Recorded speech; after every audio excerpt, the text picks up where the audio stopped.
Bu silah kaçakçısı Hriston. Silah kaçakçısı. Soysuzun teki. Yükleme tamam mı Risto?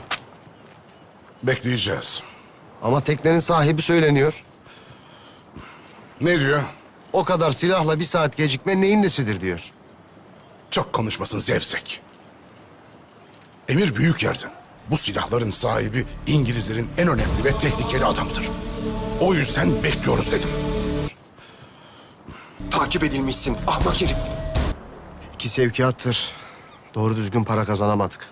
El mahkum. Bir tek o melundan alıyoruz malı. Bekleyeceğiz.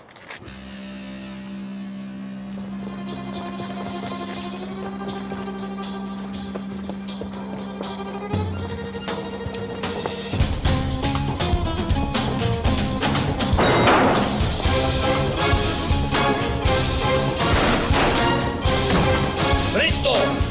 Risto! Seni alçak! Kaçamazsın bizden!